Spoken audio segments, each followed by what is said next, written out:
Bom, olá a todos. Eu vou dar início à nossa 42ª aula. Hoje eu vou falar sobre os testes gerais. Eu vou introduzir para vocês o teste da razão de verossimilhanças generalizado. E depois, na segunda parte, eu vou falar sobre o valor P. Tá?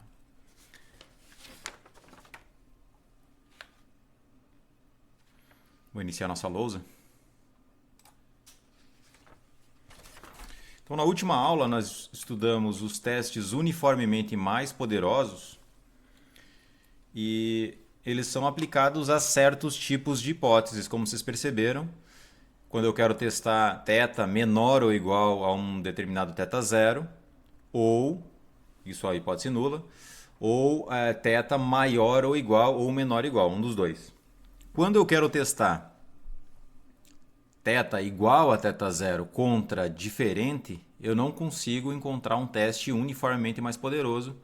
E isso pode, a prova desse fato pode ser vista em Casella e Berger. Ok? Eu vou fazer esse comentário no começo da nossa aula. Então, para testar H0, θ igual a θ0 contra H1, θ diferente de θ0, em geral, não existe necessariamente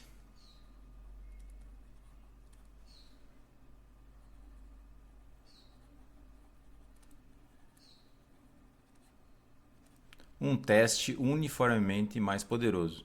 E eu vou chamar aqui de TUMP. Então, para testar essa hipótese, eu vou precisar definir uma hipótese geral. E essa hipótese geral vai incluir essa hipótese H0 como caso particular.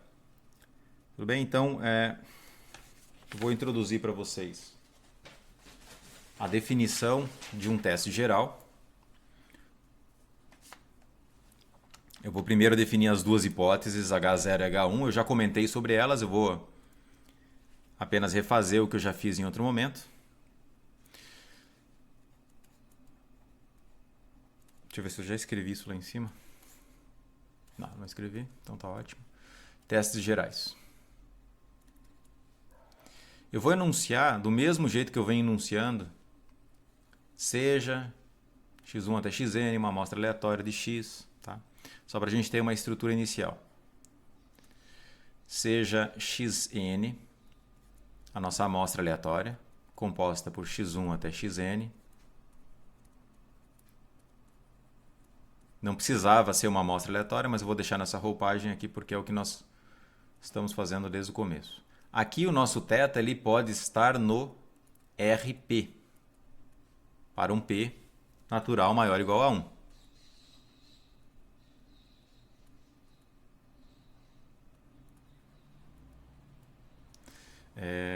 P natural aqui.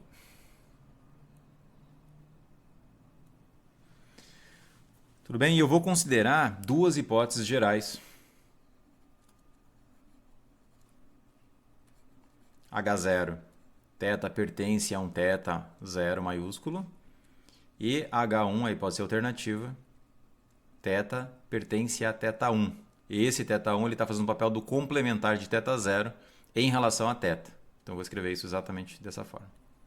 Em que o θ maiúsculo ele é igual a θ1 união θ0 união θ1. θ0 e θ1 são disjuntos, ou seja, a sua interseção é vazia. O θ0 precisa ser diferente do vazio, precisa ter pelo menos um elemento lá dentro. E o θ1 também precisa ter pelo menos um elemento lá dentro. Tudo bem? Então essas são as duas hipóteses nas quais eu vou me basear para criar um teste de hipótese geral. E o teste de hipótese geral eu vou chamar de... o teste que eu vou trabalhar aqui é o teste da razão de verossimilhanças generalizado. Então, o teste da razão de verossimilhança generalizado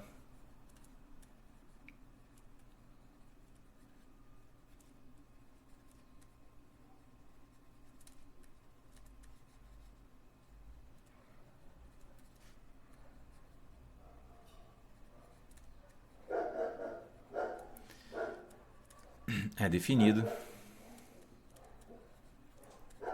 por...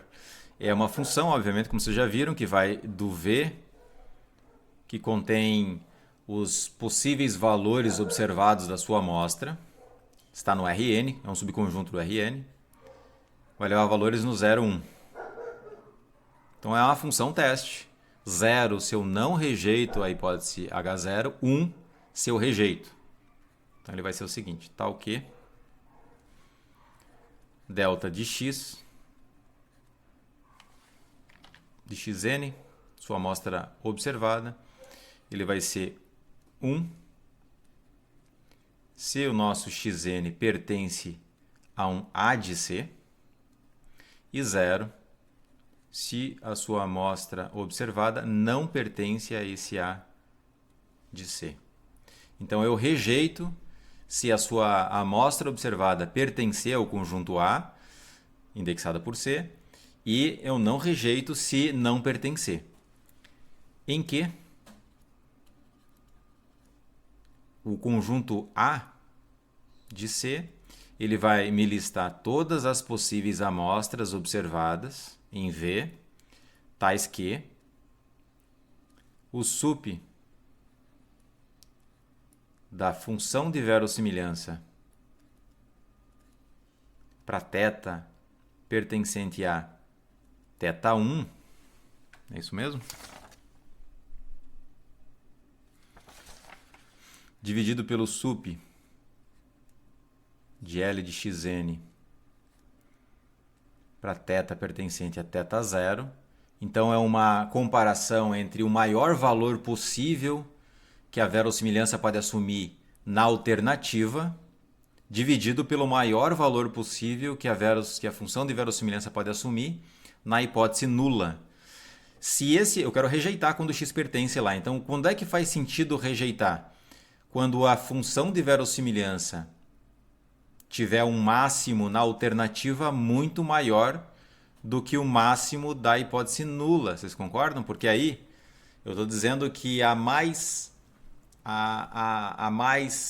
plausibilidade do θ estar na alternativa, porque a função de verossimilhança lá é maior, do que na hipótese nula. Então isso aqui tem que ser maior ou igual a uma determinada constante C. É o mesmo C que está aqui indexando. Então deixa eu colocar essas chaves aqui um pouquinho maior para pegar todo mundo.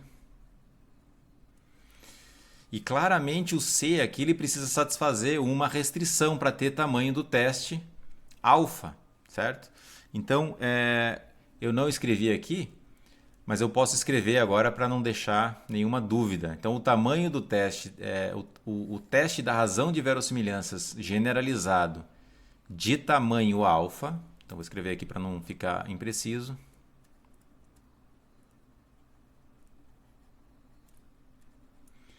Ele é definido por... É isso aqui. Ops. Vou pegar só o de baixo. Então, para ele ter tamanho alfa, esse alfa está entre 0 e 1, ele precisa satisfazer uma probabilidade, que vocês já viram, certo? O C precisa satisfazer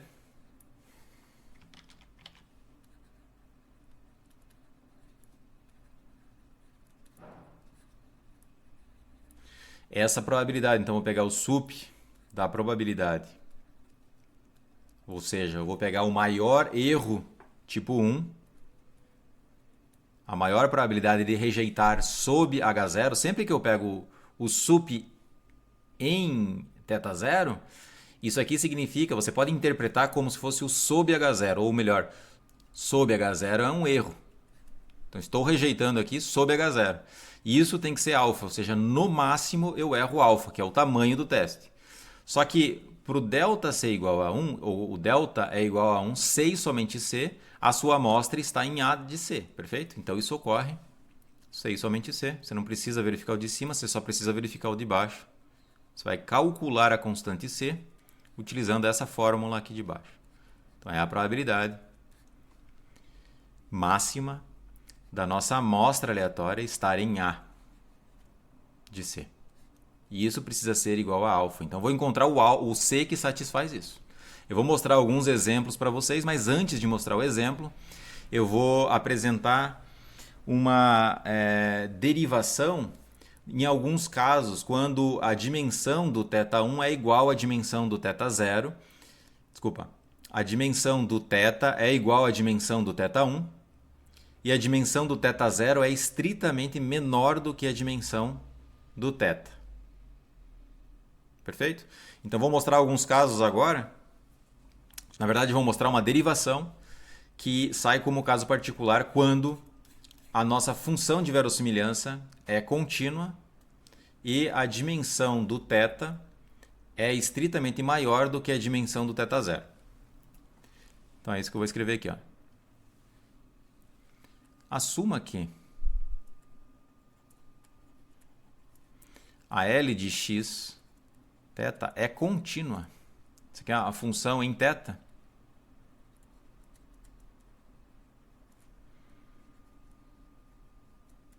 Então, para todo θ, no nosso espaço paramétrico, a nossa função de verossimilhança é contínua. Perfeito? E eu quero também que a dimensão de θ seja estritamente maior do que a dimensão de θ0. E a dimensão aqui, ela pode ser definida utilizando medida de Lebesgue também, mas eu vou, talvez fique mais claro para vocês, pensar que o θ é um subespaço vetorial e a dimensão é o número de elementos da base desse subespaço vetorial. Então, se o θ é o R2, a dimensão é 2. Se o θ é um subconjunto do R2, cuja base tem 2 elementos, então a dimensão é 2. Tudo bem? Eu vou dar alguns exemplos para mostrar que quando que ocorre essa configuração aqui, em que a dimensão do θ é estritamente maior do que a dimensão do θ0. Então, um exemplo bem simples imagina que o θ é o R2 e o θ0 é θ1 igual a θ2. Você está fazendo um corte no R2, uma reta. Então, o número de elementos da base que forma o θ é 2. E o número de elementos da base de θ0 é 1. Tudo bem? Já já eu vou apresentar um gráfico, vai ficar mais claro isso. Então vamos só assumir essas duas condições. L é contínuo e a dimensão do θ é estritamente maior do que a dimensão do θ0. Então,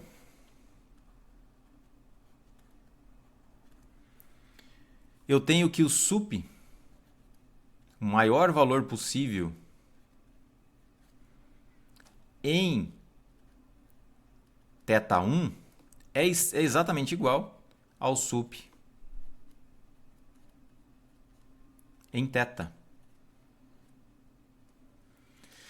Por quê? Porque L é contínua, não tem nenhum salto. E a dimensão do θ1 vai ser exatamente igual à dimensão do θ.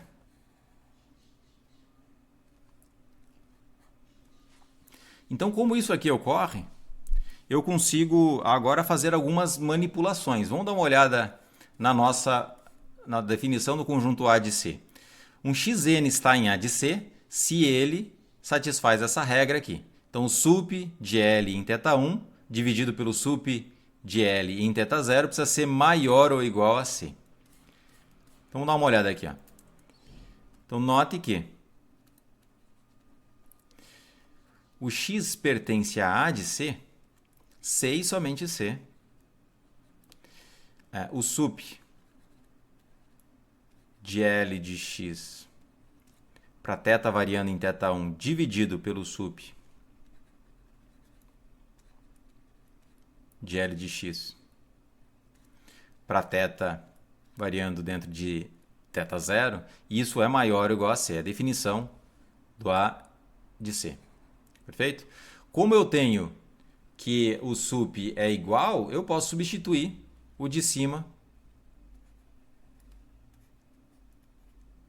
Como o sup em θ1 é igual ao sup em θ, eu posso substituir o que está no numerador pelo termo que está à direita da igualdade.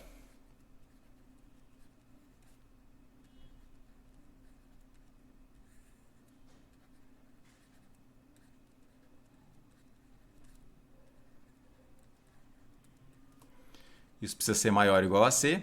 Agora eu posso simplesmente inverter os termos, ou seja, 1 sobre isso precisa ser menor ou igual a 1 sobre aquilo. Portanto, eu chego na minha desigualdade final, que vai ser sup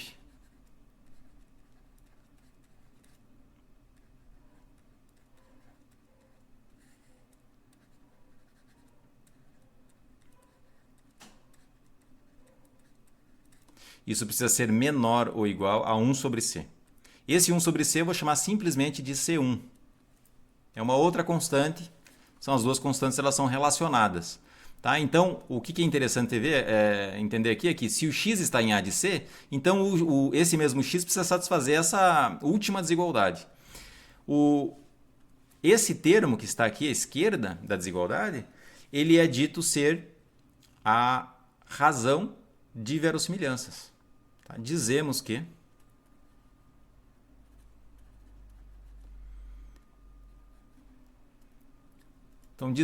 lambda de θ0 de xn, ele vai ser igual a essa razão.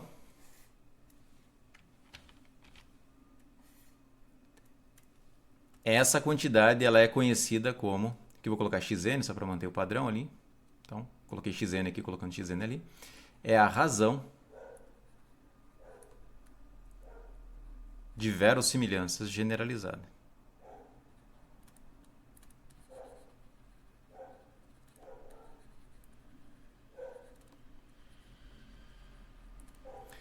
E, portanto, nós conseguimos reescrever o teste de outra forma. Então, esse teste aqui, eu posso reescrever agora com, em vez de x pertence a um A de C, eu consigo escrever em termos de lambda. Porque é equivalente, certo? X pertencer em A de C é exatamente equivalente a essa quantidade aqui ser menor ou igual a C1. Portanto, podemos reescrever o nosso teste dessa forma. Ele vai ser igual a 1 se o lambda de θ0 xn for menor ou igual a C1 e 0 se o lambda de θ0 xn for maior do que C1. Tá? O que significa lambda ser menor do que C1? Significa que esse sup em θ ele é muito maior do que o sup em θ0. Não é isso? Eu vou criar também uma outra estatística chamada T, que vai ser menos 2 log de lambda. Essa estatística T ela vai ter uma distribuição assintótica, como eu vou enunciar daqui a pouco. Deixa eu ver se tem mais algum detalhe para falar. Então é isso. Então o teste ele pode ser reescrito dessa forma. Eu vou comentar algumas propriedades caso as condições de regularidade do teorema do limite central para estimadores de máxima verossimilhança estejam satisfeitas. Então olha que interessante, eu consigo a teoria assintótica para a estatística relacionada, uma estatística relacionada com a razão de verossimilhanças generalizada. Eu vou escrever isso em termos de propriedades. Escrever isso como se fosse uma propriedade. Então vamos lá. Assuma que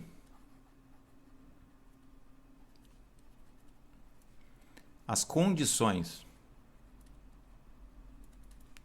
C1 a C8 do teorema do limite central para estimadores de máxima verossimilhança estão satisfeitas.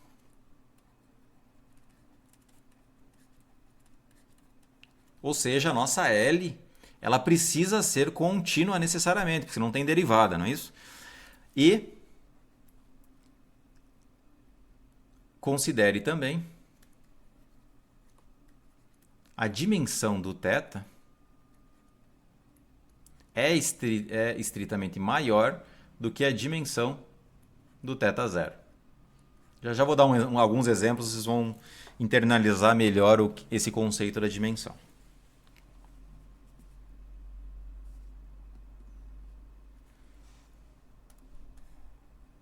Tá? Deixa eu ver aqui um detalhe.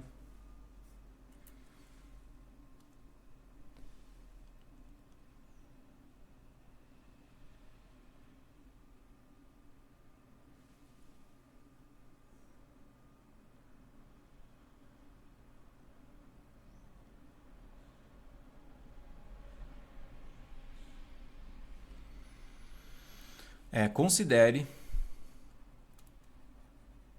também que θ chapéu, eu vou chamar de θ chapéu zero, ele é o argumento, ele depende da amostra, certo? Ele é o argumento que maximiza a nossa função de verossimilhança no θ zero. Ou seja, eu vou pegar o modelo restrito, a hipótese nula, eu tenho um modelo reduzido lá. Para esse modelo reduzido, meu espaço paramétrico é θ zero. Eu vou encontrar a estimativa de máxima verossimilhança. Para evitar o excesso de notação, eu não vou escrever o xn aqui, tá? Mas ele depende de xn, obviamente. E a estimativa de máxima verossimilhança, vou colocar mv, é o argumento que maximiza. Então, considere que esses caras aí existam, tá? Porque para alguns modelos ele pode não existir.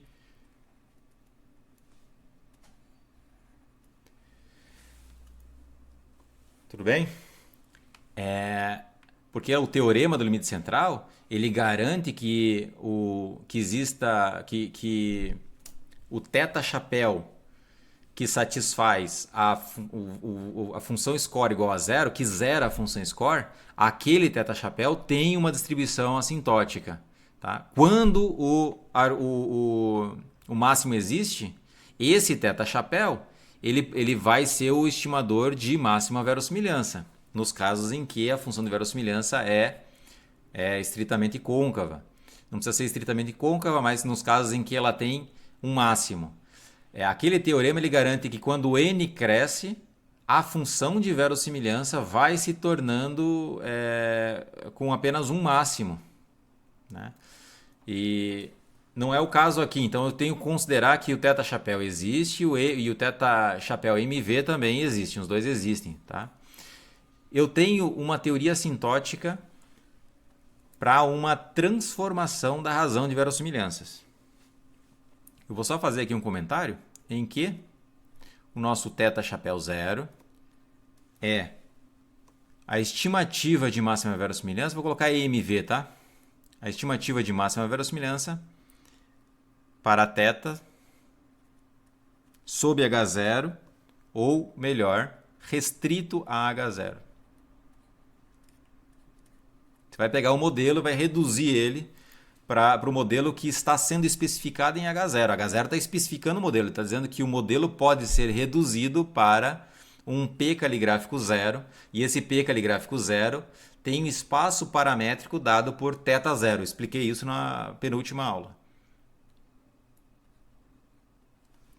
E o θ chapéu mv é a estimativa de máxima verossimilhança para θ no modelo irrestrito.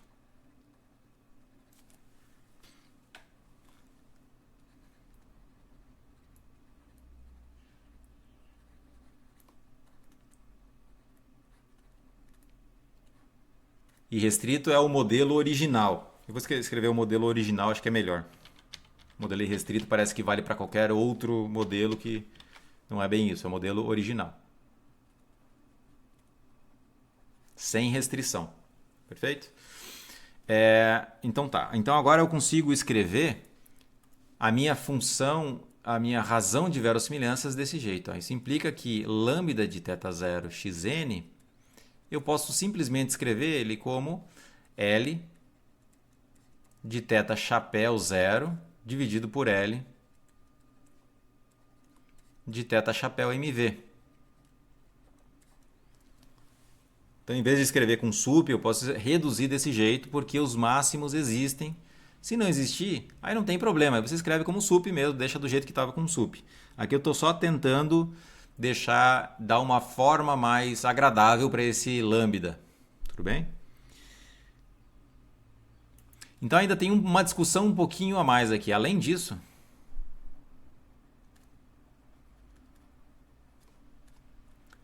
se não há pontos de singularidade,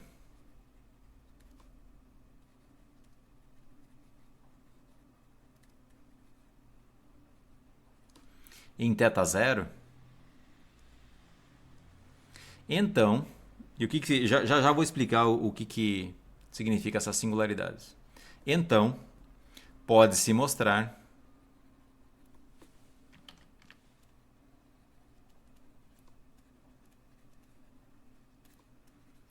que a estatística t de x, que é menos 2 log de lambda, alguns livros dizem que menos 2 log de lambda é a estatística da razão de verossimilhanças. Tá? Eu, nos artigos, escrevo, em geral, menos 2 log, entre parênteses, menos 2 log dá a estatística da razão de verossimilhanças. Então, a estatística da razão de verossimilhanças é dada por essa quantidade, substituindo o x minúsculo por x maiúsculo, porque a estatística é uma variável aleatória. Essa quantidade converge em distribuição para uma Q quadrado com k graus de liberdade. Ou seja, isso aqui não depende de θ, essa distribuição, tá? Mas isso aqui só vale para todo θ que está no θ0. Certo? No θ1 é outra coisa, no θ0 só que vale, tá? Então, se atentem para isso. Essa estatística ela vai convergir para uma Q quadrado sob H0. É isso que está dizendo aqui, ó. Sob H0. Quando eu digo sob H0, nesse contexto, significa que eu vou pegar um θ, uma medida, para qualquer medida que eu pegue que está sendo listada em H0, e eu vai estudar a distribuição para qual essa estatística converge. Eu preciso de uma medida de probabilidade, concordam? Então, esse T ela vem com um modelo de probabilidade junto, senão eu não consigo calcular a distribuição assintótica. Então, para qualquer P indexada por θ que está em θ0, quando eu uso essa P de θ, ela vai convergir para uma Q quadrado. Vocês notem que no modelo restrito seria uma ancilaridade assintótica, vocês concordam? Não? Isso aqui seria uma estatística que não depende de θ, certo? Não depende de θ porque nada tem θ aqui, certo? Aqui tem θ chapéu que depende dos dados. θ chapéu MV também depende dos dados. Então essa quantidade é uma função da amostra. Quando ela cresce, quando n cresce, a distribuição dela para cada θ, porque a distribuição ela depende de θ. Então, para cada θ que está em H0, ou seja, sob H0, a distribuição vai para uma Q quadrado. Os graus de liberdade têm a ver com as dimensões, em que o K ele é simplesmente a dimensão de θ menos a dimensão de θ0.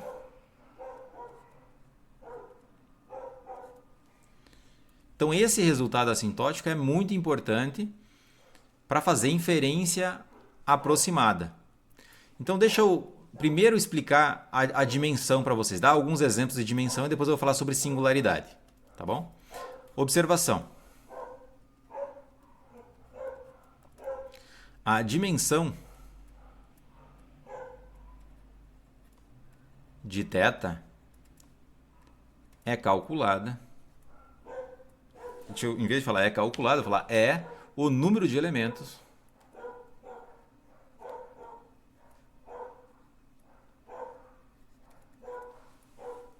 de sua base.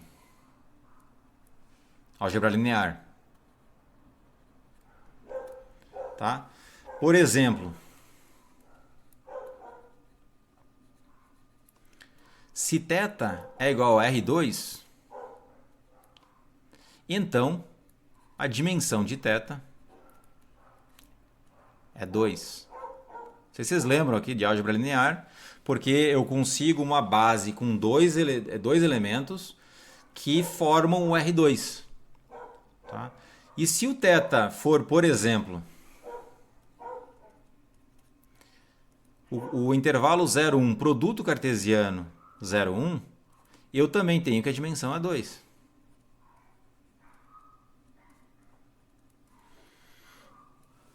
Perfeito? Quando é que o θ0 tem dimensão menor? Vou pegar um exemplo agora em que θ0 ele vai ser todo θ1, θ2 pertencente a θ, no R2 ou aqui no 0,1, não importa. tal que θ1 é igual a θ2. Agora a dimensão do θ, deixa eu só mudar um pouco aqui. Vou colocar para cá. Acho que vou colocar também o outro embaixo para ficar certinho aqui. A dimensão do θ2 agora, desculpa, a dimensão do θ0 é 1. Uma forma de você visualizar isso, você vai calcular a base, você pode fazer pela base, não tem problema. Mas uma forma de visualizar isso facilmente é você faz o gráfico, aí o θ0, o θ no caso aqui é o R2, ou simplesmente 0,1 por 0,1, então vou colocar aqui 0,1 por 0,1, só para você perceber melhor. Então esse aqui é o nosso θ, suponho o segundo exemplo. E o θ0, ele é uma reta que passa aqui. É isso aí, o nosso θ0.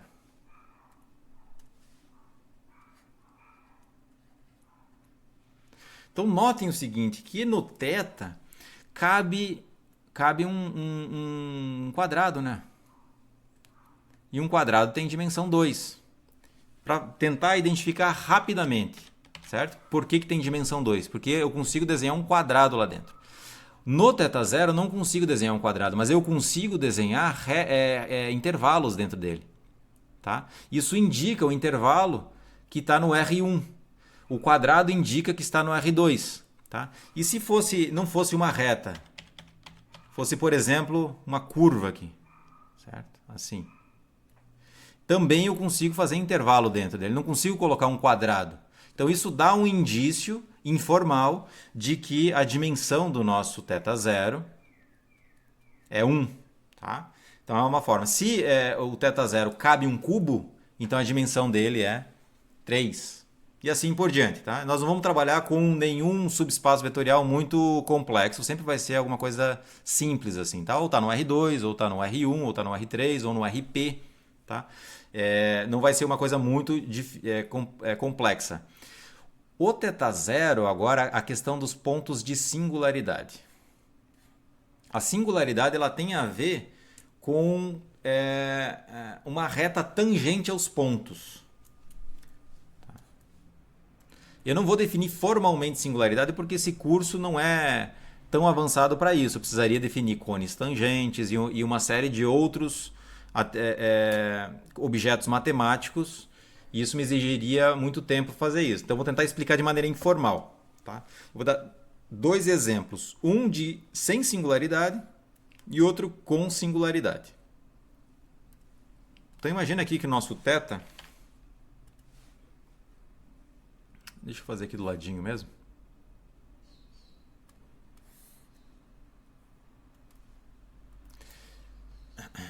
Então imagina que o nosso θ é o R2.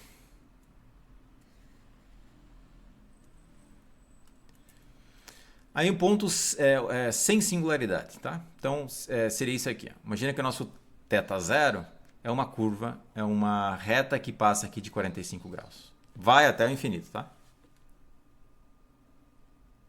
Acho que melhor ainda do que isso aqui, em vez da reta, eu vou fazer um não trivial, que seria isso aqui. Ó. Imagina que seja uma função quadrática entre θ2 e θ1. θ2 é igual a θ1 ao quadrado. Ficou um pouco ruim aqui. Tá? Então, eu vou só desenhar. Então, o nosso θ é o R2, dimensão 2, portanto. Aqui eu tenho θ1 e aqui eu tenho θ2. E o nosso θ0, esse cara aqui está fazendo o papel do θ0, ele é o seguinte, ó, é o conjunto que tem todo o θ1, θ2, pertencente ao R2, ou no caso θ, tal que θ2 é igual a θ1 ao quadrado. Né? θ2 é igual a θ1 ao quadrado. A dimensão do θ0 é 1, porque eu olho para cá e eu vejo que cabe um intervalo. De maneira informal, tá, pessoal? Só para não perder muito tempo, para vocês baterem o olho e saberem qual é a dimensão do espaço. Aqui não tem nenhum ponto de singularidade. Por que, que não tem nenhum ponto de singularidade? Se eu for escolher qualquer ponto em cima dessa curva azul, esse ponto, por exemplo, tá? Ele tem uma reta tangente aqui bem definida. E tem apenas uma reta tangente ao ponto. Tá? E isso para todos os pontos dentro do nosso θ zero. Isso aqui não tem singularidade, então. Ó, sem singularidade. Deixa eu escrever direito. Talvez baixando um pouquinho eu consiga um espaço ali em cima. Vamos ver. Eu vou fazer embaixo mesmo, né, pessoal? Porque aí eu consigo deixar um do lado do outro e aí vocês vão conseguir comparar depois. Fica melhor. Vou deixar aqui embaixo, deixar esse aqui no centro. Vai ficar melhor. E aqui eu vou ter um espaço para escrever. Sem singularidade.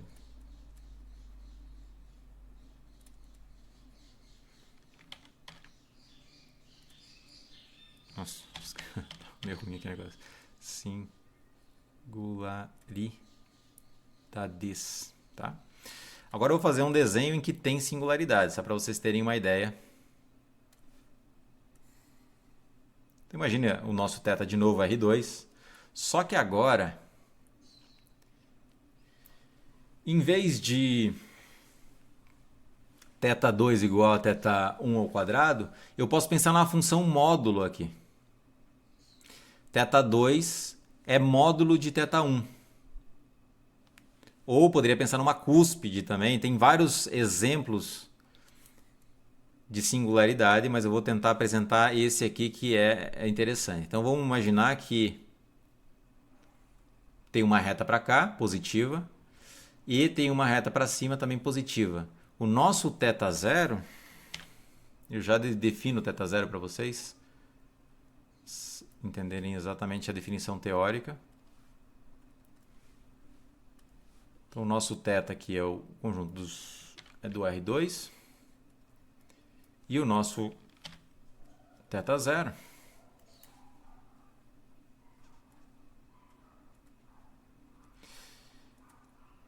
ele vai ser todo θ1, θ2 pertencente ao θ, tais que, se eu estou embaixo da minha foto, tais que θ2 é igual ao módulo de θ1. Então imagina que você queira, por algum motivo, você queira definir o seu θ2 desse jeito. Para cada ponto aqui em cima dessa reta, eu não tenho problema nenhum, são todos pontos normais, regulares, que eles chamam, tá? Porque cada ponto aqui tem uma reta tangente única, perfeita. O problema é o 0, 0. O 0, 0, eu não consigo uma única tangente aqui, é o 0, 0. Então, vocês podem lembrar da questão da derivada, né? Se você tem um bico, para aquele ponto específico, você não tem uma derivada. Porque tem várias tangentes que passam por esse ponto. Então, esse aqui é um ponto de singularidade.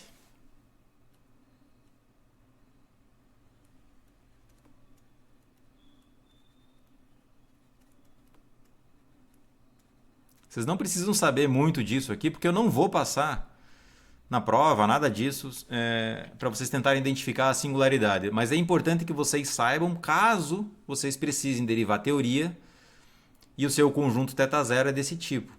Você não vai conseguir usar a teoria assintótica usual, você vai ter que usar uma teoria assintótica especial. E já já eu vou citar 3 artigos nos quais você consegue consultar isso. Então tem um ponto de singularidade aqui, certo? Esse aqui é um exemplo com singularidade.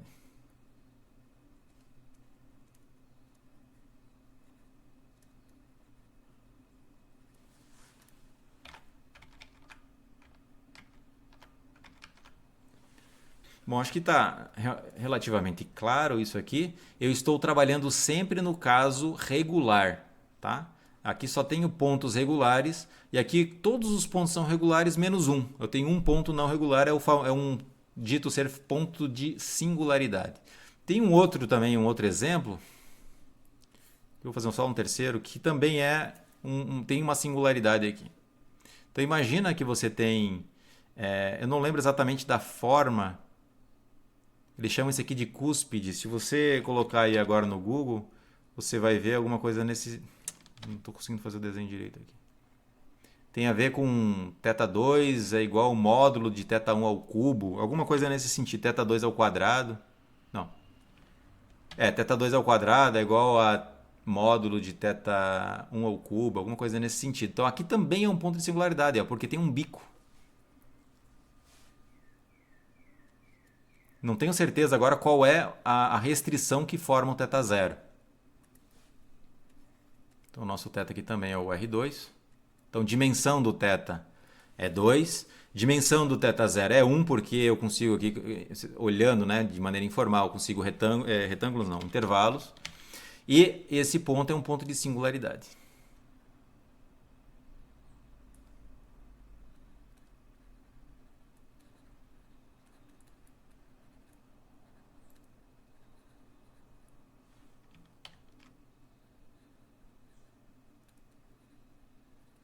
Então é isso, pessoal.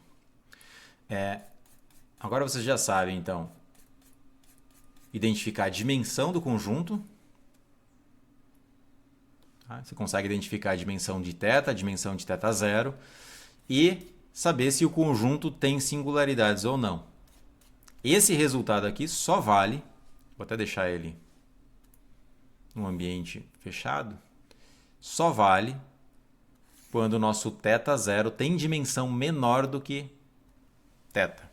E as condições de regularidade estão satisfeitas. Esse resultado aqui vale sob H0. Ó. Para qualquer medida de probabilidade que você pegue lá sob H0, isso vai valer necessariamente. Ok, então deixa eu ver o que mais que eu posso falar sobre isso. Na prática, então aqui eu vou fechar as propriedades. Eu vou finalizar a discussão do teste. Tá?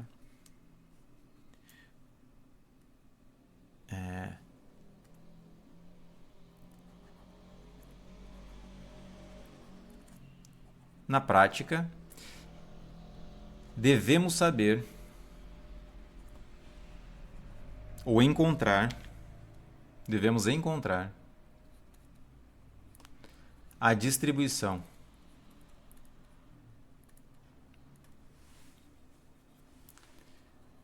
de lambda de θ0 x é uma estatística, ou de t de xn, que é igual a menos 2 log de lambda.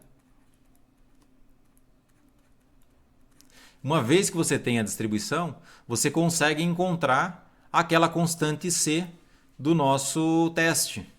Então, devemos encontrar primeiro a distribuição, você encontra a distribuição, e com essa distribuição,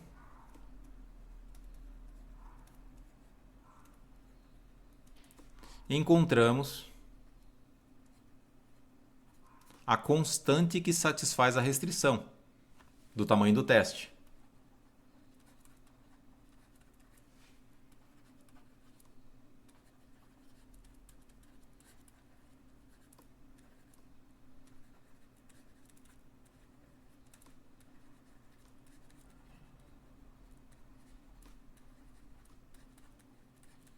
Ou seja, lá na prática, o que você está querendo testar? Você está querendo testar H0, θ pertence a θ0, contra H1, θ pertence a θ1.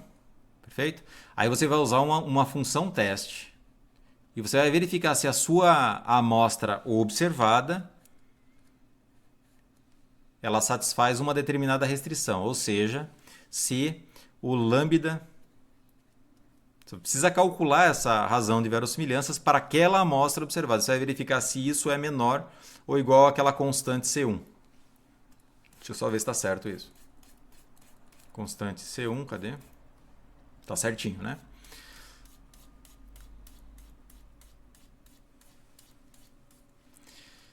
Você vai rejeitar se ela for menor do que a constante C1 ou não rejeitar se ela for maior.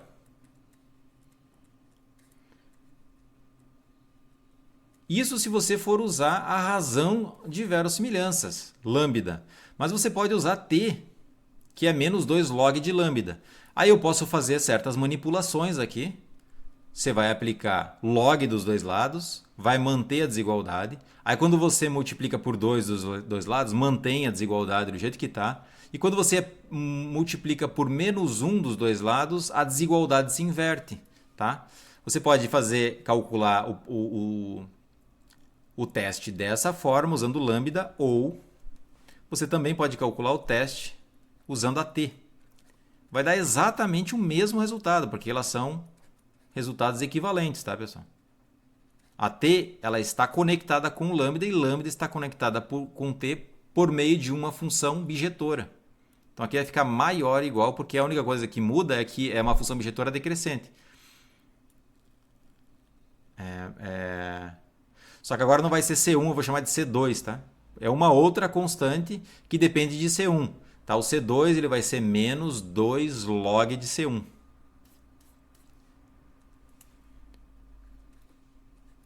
Zero se o t de xn for menor do que C1.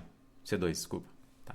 Em que, vou só escrever aqui, caso você queira fazer as contas, você vai chegar exatamente nisso. Você vai aplicar log dos dois lados, depois multiplicar por 2 dos dois lados e multiplicar por menos 1. A desigualdade vai inverter e o C2 está conectado com o C1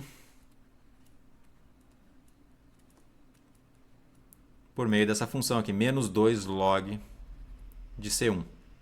Você pode apenas se você tem a distribuição do t de x maiúsculo, você vai ter que encontrar C2. Se você tem a distribuição do lambda, você encontra C1. Você não precisa transformar o C1 no C2. São constantes que precisam satisfazer aquela propriedade que eu vou enunciar na próxima página, que é essa aqui. Ó. Então, no primeiro caso,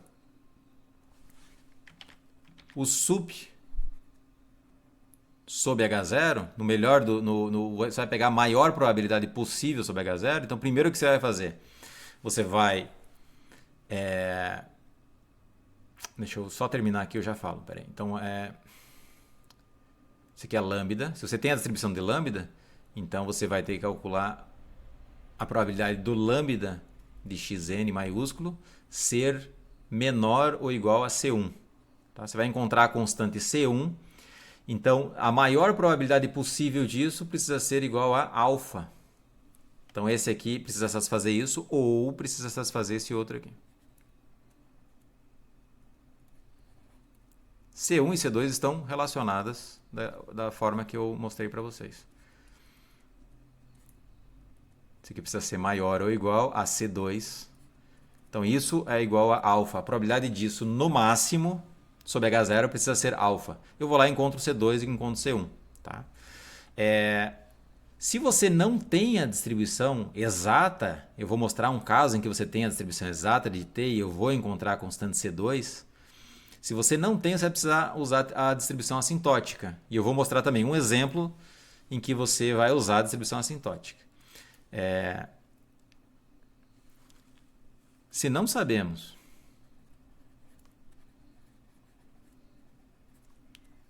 a distribuição exata, porque às vezes é muito complexo, pessoal. Vocês não vão conseguir fazer uma transformação, vocês não vão conseguir aplicar, porque vai ser muito difícil mesmo. Vocês não vão conseguir, por meio de uma transformação, encontrar a distribuição assintótica, porque pode ficar muito difícil e não vai valer a pena o esforço. Você pode usar a distribuição assintótica. Então é isso que eu vou dizer agora. Se não sabemos a distribuição exata, e o que eu quero dizer se não sabemos? Nunca sabemos a distribuição de tudo, né? Você vai precisar calcular. Às vezes é muito complicado e aí você vai desistir dessa tarefa, porque a distribuição é muito difícil de ser encontrada. Se não sabemos a distribuição exata de lambda ou de t,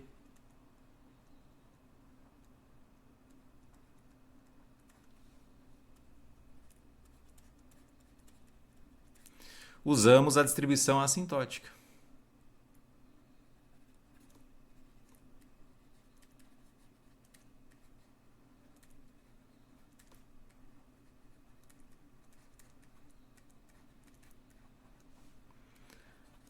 assintótica de t de xn para encontrar um valor aproximado para a constante C2. Porque C2 é importantíssimo, é a partir de C2 que eu vou rejeitar ou não vou rejeitar um teste, certo? Se o t de x for maior do que C2, eu rejeito. Se for menor, eu não rejeito. E como é que eu encontro isso? É desse jeito aqui, ó.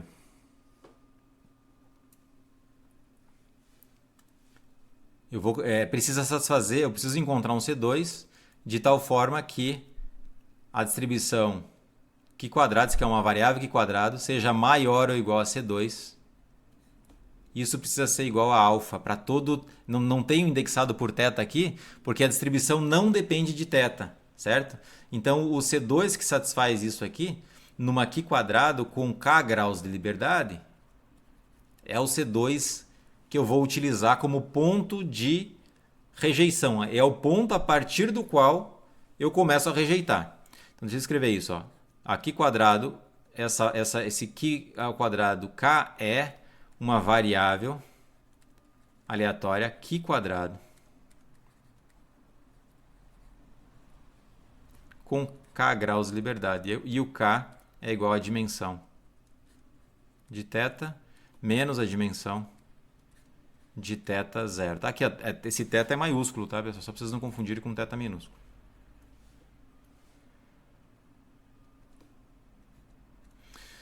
Fazendo o gráfico para vocês entenderem só, na grande maioria das vezes vocês vão utilizar a distribuição assintótica. Então aqui está o gráfico de uma Q quadrado com K graus de liberdade. É algo assim. Com K maior do que 1 é assim. Com K igual a 1 ela é uma exponencial, ela decresce. Olha, o C2 é uma constante que está por aqui. Esse aqui é o nosso C2. Olha o que ele está dizendo lá, é a probabilidade de uma Q quadrado ser maior ou igual a C2. Isso aqui tem que ser alfa, portanto a área aqui de cima precisa ser alfa. Então vou lá no R, se eu não me engano, olha, no R aqui é 1 menos alfa, perfeito? Então no R ele me dá, eu preciso colocar 1 menos alfa lá no R, é o quantil Q, x que de Q quadrado. Aí, aqui ele vai me retornar o quantil de 1 menos alfa. 1 menos alfa, vírgula, eu digo os graus de liberdade. O grau de liberdade K. Então, eu preciso primeiro encontrar K. Eu defino o alfa, que é o tamanho do teste. E esse cara aqui ele vai ser exatamente igual a C2. Esse é o nosso C2. É isso que você vai fazer lá no R para encontrar o C2. Então, é muito simples usar a distribuição assintótica. Qual é o problema? O problema é que o N que você está usando pode ser muito pequeno.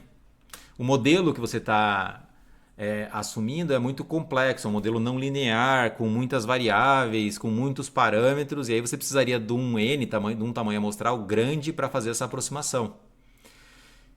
Eu vou tentar mostrar para vocês depois como fazer uma simulação para verificar se o N é grande o suficiente para você adotar a aproximação. É possível de fazer isso.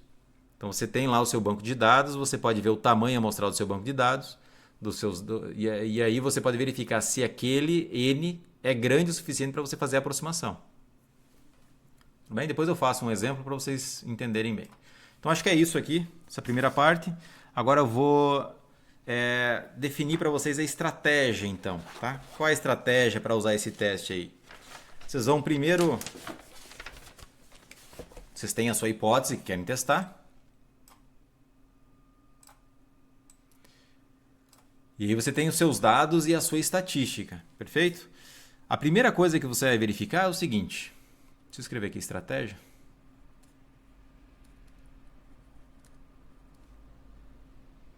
Estratégia de teste. Para você obter uma conclusão. Então a primeira coisa que você vai fazer é... Você vai verificar...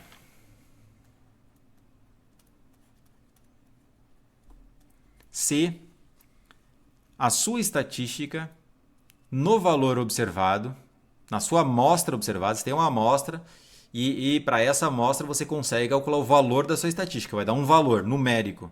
Se esse valor numérico for maior ou igual a C2, tá? A primeira coisa que você vai fazer é isso, verifique se é maior ou igual. E aí tem duas opções. Se for maior, se for positiva a sua resposta, então você vai rejeitar. Então rejeitamos. Deixa eu escrever assim melhor. Dizemos que há evidências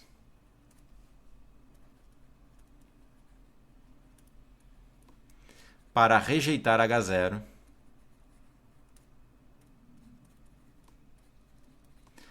a alfa vezes 100% de significância estatística.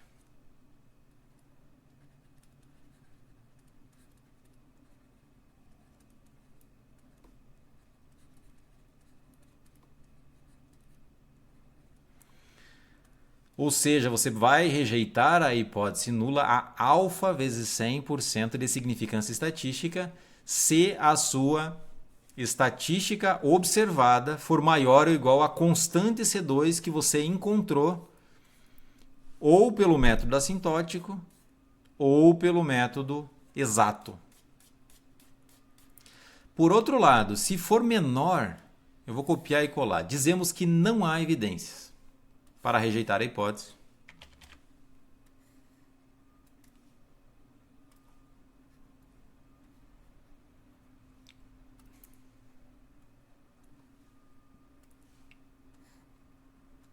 Vou escrever em vermelho, só para evidenciar. Dizemos que não há evidências para rejeitar a hipótese a alfa vezes 100% de significância. Um segundo... Tá, esse aqui é o número 1, 1.1. Aqui eu poderia simplesmente deixar assim. Tá? Porque eu não vou usar item 2 aqui. Vou fazer uma observação apenas. Uma observação importantíssima, porque isso aqui é uma observação que faz parte dos fundamentos dos testes de hipótese e você não pode confundir isso aqui. Ó. Não rejeitar H0, se você conclui por não rejeitar H0,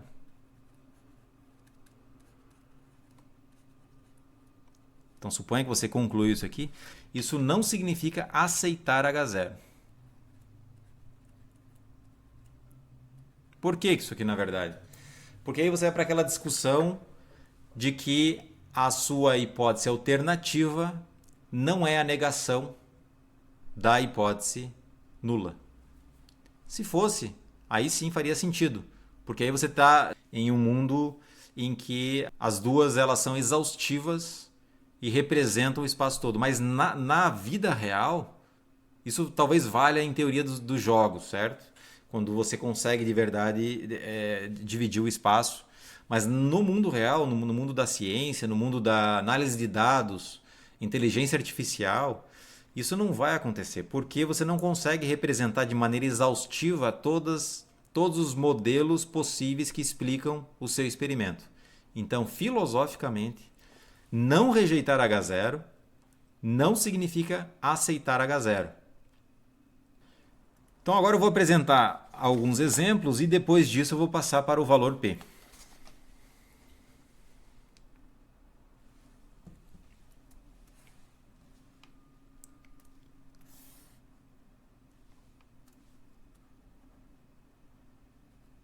Então, o primeiro exemplo eu vou considerar a distribuição normal, depois eu vou para a distribuição Poisson. Então, imagina que você tem uma amostra aleatória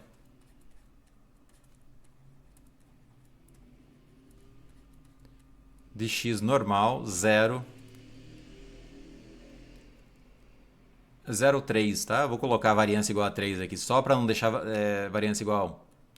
Para θ pertencente aos reais. Então, é o nosso modelo estatístico com variância conhecida. Por que eu estou fazendo isso? Porque a estatística do teste ela vai ficar conhecida e fácil de manipular nesse caso. Então, veja bem. Eu quero que vocês encontrem o teste da razão de verossimilhanças generalizado. tá bom? De tamanho alfa igual a 10% para n igual a 20. Tá? Então vamos aqui, ó, nesse setup, nessa configuração, eu quero encontrar o teste da razão de verossimilhanças de tamanho teste para n igual a 2 para testar H0 vai ser o seguinte, θ menor ou igual a zero, deixa eu ver como que eu fiz aqui. Não pode ser menor ou igual a zero. Θ igual a zero contra H1, θ diferente de zero. Então, a igualdade contra a diferença, aqui no caso, eu não tenho o teste uniformemente mais poderoso. Mas o teste da razão de verossimilhança generalizada ele pode ser usado para testar essas duas hipóteses aqui. Eu vou colocar um xizinho aqui de versos, tá? Então vamos ver como que é a solução. Primeira coisa que você precisa fazer é encontrar a função de verossimilhança.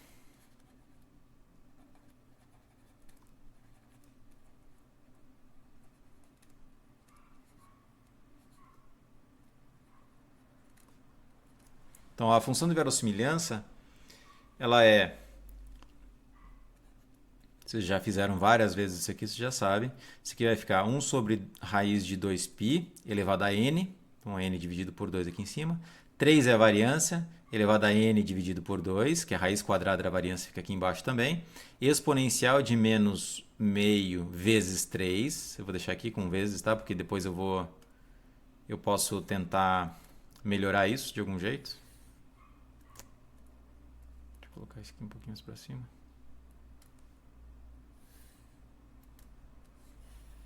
Não vou conseguir puxar. Deixa assim. Vezes a soma de xi menos θ ao quadrado. Tá? Para ir variando de 1 a n, não vou colocar para não encher, para não ficar conturbado demais. O que eu preciso fazer? Primeira coisa, encontrar a estimativa de máxima verossimilhança. Eu já sei, eu já tinha feito isso e eu sei exatamente qual é. Já sabemos, se você não sabe, você precisa calcular. Aqui, como eu já fiz em sala várias vezes, eu não preciso calcular mais. Já sabemos que o θ chapéu mv é igual a x barra. Então, eu vou colocar a estimativa, tá? Porque a estimativa que vai ser importante por enquanto. Então, a estimativa de máxima verossimilhança é x barra. E a estimativa de máxima verossimilhança sob H0, em H0, o que eu estou fazendo aqui em H0? Eu estou especificando exatamente um modelo para H0 e eu estou dizendo que o θ é igual a θ0. Então a estimativa de máxima verossimilhança sob H0 é o próprio valor θ igual a zero, certo? Você pode pensar desse jeito, ou você pode calcular o sup sobre H0, que vai dar exatamente a mesma coisa. Você vai ter que colocar o valor θ igual a zero lá, dá na mesma. Perfeito? Portanto, a nossa razão de verossimilhanças generalizada, ela é dada por L de x no θ chapéu zero, dividido por L de x no θ chapéu mv, que é o próprio x barra. Vou colocar já o x barra aqui. Então, isso aqui é L 0 dividido por L de x barra. Agora, eu já tenho a função L, está ali. Eu simplesmente tenho que substituir o θ por zero no numerador e o θ por x barra no denominador. Olha só, isso aqui é constante. Então, vai ficar constante no numerador, é a mesma constante que está no denominador e eu vou cancelar simplesmente. Então, vamos dar uma olhada aqui de novo como é que fica isso aí. Então, isso aqui vai ficar 1 sobre 2π elevado a n sobre 2 vezes 3 elevado a n sobre 2 vezes exponencial de menos 1 meio vezes 3 somatório de xi ao quadrado, porque eu estou substituindo o θ por zero aqui. E embaixo vai ficar a mesma coisa aqui no denominador. Vezes a exponencial. Agora, no lugar do θ, vou colocar x barra. Vai ficar menos 1 2 vezes 3, somatório de xi menos x barra ao quadrado. Então eu já sei que esse termo aqui vai embora com esse termo vai embora com aquele, e vai sobrar só os exponenciais. E, portanto, basicamente essa é a conta que você vai ter que fazer em todos os modelos. Depois, se eu quiser, eu vou aplicar o menos 2 log, porque vocês vão perceber que vai facilitar muito a nossa vida. Então esse cara vai para cima, o expoente aqui fica positivo, então vai ficar, não preciso mais dessa divisão. Vai ficar exponencial de menos 2 vezes 3. Por que eu estou deixando 2 vezes 3? Porque depois, quando eu multiplicar por menos 2 log de alguma coisa, o 2 vai embora com o outro 2, tá? Que vai ficar no numerador.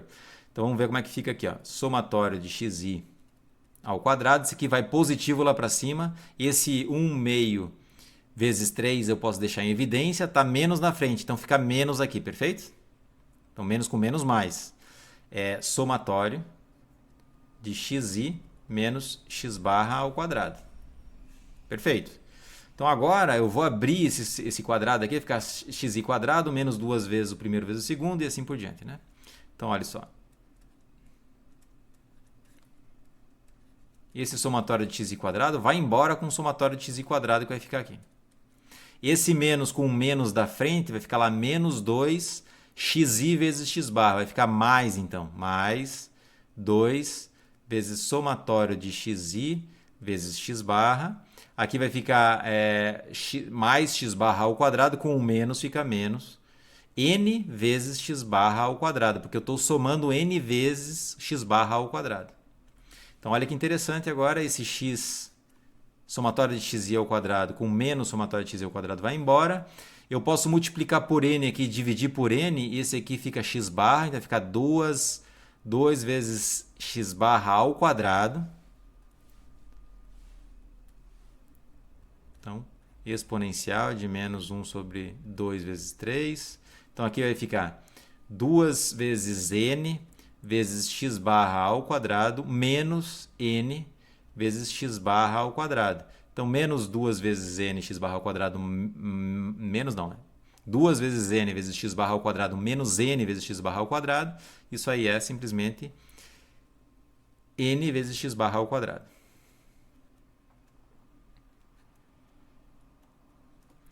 Então, vai ficar n vezes x barra ao quadrado. Olha que interessante, pessoal. Isso aqui, vou tirar esse parênteses, porque agora não precisa. Esse é o lambda, é a razão de verossimilhanças. Perfeito? Se eu aplicar log aqui menos 2 na frente, vamos ver o que acontece. Aquela nossa estatística t, aplicada na amostra observada, vai ser a menos 2 log, por definição, né? De lambda de θ 0, x. Vou substituir o lambda pelo que ele vale. E esse menos 2 vai embora com esse menos com menos, mais esse 2 ele vai descendo no denominador, vai ficar 2 dividido por 2. Isso aí vai ficar 1/3 vezes n x barra ao quadrado. Eu sei a distribuição, quando eu coloco a amostra aleatória, eu sei a distribuição disso. Vamos só dar uma olhada. Note que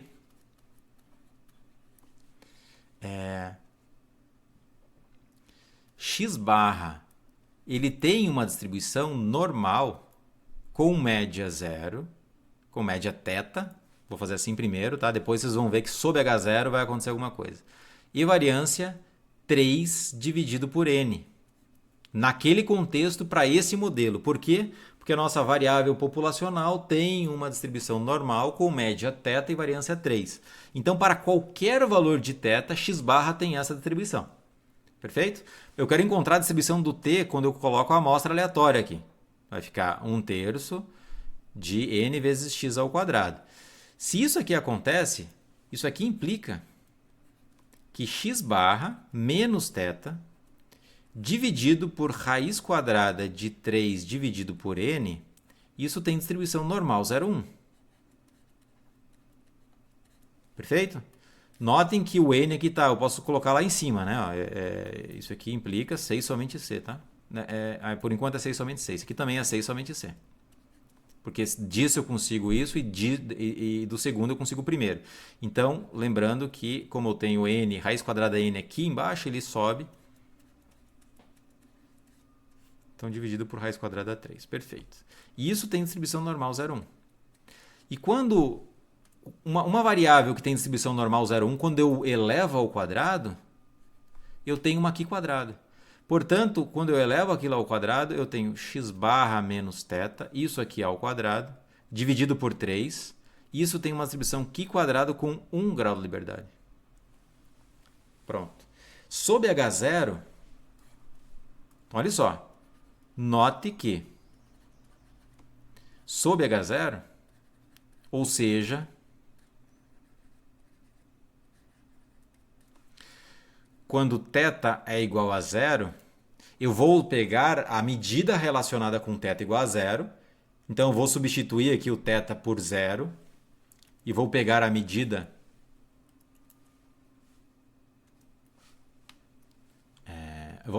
relacionada. Eu tenho o seguinte, ó, que n vezes x barra ao quadrado dividido por 3, isso aqui tem uma distribuição qi quadrado com 1 grau de liberdade. Tá? Isso aqui vale para todo n maior ou igual a 1 e θ igual a 0. Necessariamente o θ tem que ser igual a 0. Perfeito? Isso indica o quê? Que a nossa estatística, esse aqui é exatamente a nossa estatística. Quando eu substituo x por x maiúsculo aqui, eu tenho que a nossa estatística sob H0, ou seja, o t de xn, ele vai ser n, x barra ao quadrado, 3, tem uma distribuição qi quadrado quando θ for igual a 0. Se o θ for diferente de 0, a nossa estatística t, ela não vai ter uma distribuição qi quadrado com 1 grau de liberdade, pessoal. Por quê? Ela só teria se eu tivesse subtraído aqui dentro do x barra o θ. Só que essa estatística ela não pode depender de θ. Como é uma estatística, a estatística não depende de θ. Então, essa estatística ela só tem distribuição qi quadrado com 1 grau de liberdade quando eu pego a medida que está relacionada com o θ igual a 0, ou seja, com a medida que está sendo descrita em H0, ou seja, sob H0. Tá? Então, quando eu pego a probabilidade, quando o θ é igual a 0, de t de xn ser maior ou igual a uma constante C2, isso aqui é equivalente a você pegar uma qi quadrado com 1 grau de liberdade. Ó, notem que eu estou pegando o θ igual a 0. Então, você vai pegar agora qi quadrado com 1 grau de liberdade e vai verificar qual é o C2, tal que isso é 10%. Você lembra que eu defini o alfa igual a 10%? Vamos dar uma olhada de novo para ver se eu não estou equivocado. Ó, alfa igual a 10%, n igual a 20%. Eu poderia ter colocado n igual a 20 aqui sim, mas ia me prejudicar. Eu deixei n sem substituir por 20, porque é mais fácil de escrever n do que 20, perfeito? Aqui em especial, quando n igual a 20, a distribuição, eu coloco um número 20 aqui e acabou, certo? Então, o que eu vou fazer aqui? Eu vou lá na qi quadrado com 1 grau de liberdade. Lembrando que a qi quadrado com 1 grau de liberdade, ela me parece bastante com uma exponencial. Ela é uma exponencial com um parâmetro específico, se não me engano, meio. Não estou lembrando agora exatamente qual é o valor. Eu vou encontrar a constante C2 lá na qi quadrado, de tal forma que a área aqui seja 10%, ou seja, 0,1, e abaixo seja 0,9. Então, eu vou usar aquela função que eu mostrei para vocês lá no R. Então, vou lá para o R agora.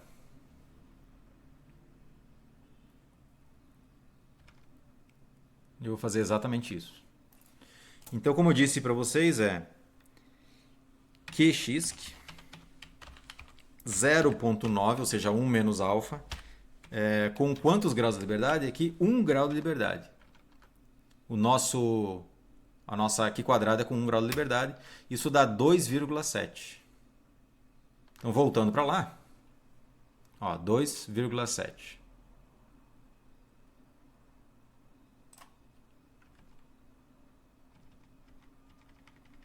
Então, basicamente, o que você vai ter que fazer? Você vai ter que verificar se Você vai calcular agora o t observado e verificar se ele é maior ou menor do que C2. Tá? Isso implica, portanto, para n igual a 20, para alfa igual a 10%, isso implica que o C2 é igual a 2,7. Tudo bem? E aqui como é que você vai concluir? Você vai ter um banco de dados lá, deixa eu fazer um desenho para vocês, o que você vai observar de verdade, né? Só para vocês entenderem como usar esse teste. Então aqui você tem, os seus dados, tá? Aqui vai ser identificado o indivíduo aqui nesse caso, o iésimo indivíduo, e aqui a sua amostra. Tá? Então você tem o primeiro indivíduo, o segundo e assim por diante, até o enésimo indivíduo, ou seja, o 20º indivíduo. Então o primeiro indivíduo você observou lá x1, valor observado, o segundo x2 observado e assim por diante até o xn, o enésimo observado. Daqui, com esse conjunto de dados, você vai fazer uma transformação nele, você vai aplicar a t de xn. E aqui vai dar um valor numérico. E se esse valor numérico for maior ou igual a C2, ou seja, 2,7 nesse caso, você vai rejeitar H0 a 10% de significância estatística. Se for menor, não preciso dar valores para vocês, né, pessoal? Acredito que vocês já entenderam o problema aqui. Se for menor do que 2,7, você não vai rejeitar H0. Você vai dizer não há evidências para rejeitar H0. Há 10% de significância estatística. Tá? Então, vamos só dar um exemplo agora numérico mesmo. Tá? Como é que eu preciso? Como é que eu calculo a sua estatística T? Eu preciso do N, que é 20, e eu preciso do X barra. Então, para cada conjunto de dados, eu vou precisar calcular apenas o X barra. Então, se eu der para vocês o X barra, você já sabe como calcular. Então, exemplos numéricos. Sem dar o conjunto de dados, tá? Para N igual a 10 e alfa igual N igual a 20, desculpa. E alfa igual a 10%. Então vamos supor aqui o primeiro caso, que o seu x barra seja igual a 0,5. Tá? Se o x barra for 0,5, o nosso t de x, só depende do x barra, ele vai ser, aqui é 3, né, que eu coloquei variância igual a 3, talvez dê certo, vamos ver aqui, não vai ter muito problema não. É 0,5, eu vou pegar 20, n, né, vezes x barra ao quadrado, ou seja, 0,5 ao quadrado, dá 0,25, dividido por 3. Então isso aqui vai dar, deixa eu fazer essa conta rápida, isso aí é 20 vezes 0,25 dividido por 3, isso dá 1,67.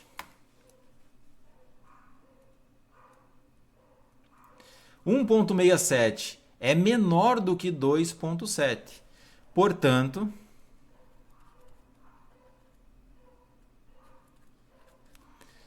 dizemos que não há, concluímos, vou dizer assim,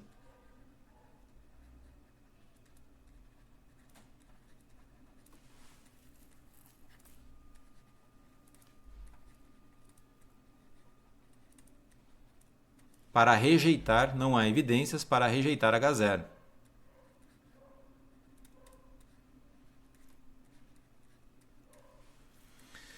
Vamos pegar um x barra um pouquinho maior. Na aula que eu apresentei para vocês, quem participou da aula, eu dei um x barra igual a 0,5, porém a variância era 1.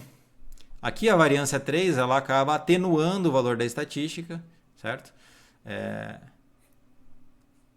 E é isso mesmo, né? Deixa eu só ver se está tudo certo aqui. É isso mesmo. Tá? Aí, como você tem mais variabilidade, você precisa de um x barra um pouquinho maior. Vamos pegar um x barra igual a 5, para ver o que acontece. Então, 5, isso implica que o seu t de xn é igual a 20 dividido por 3 Deixa eu só ver também se eu peguei certinho aqui. N igual a 20. Lá em cima eu falei 20 mesmo, né?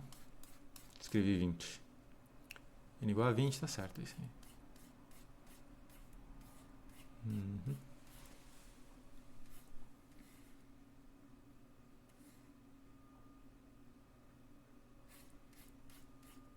Tá bom.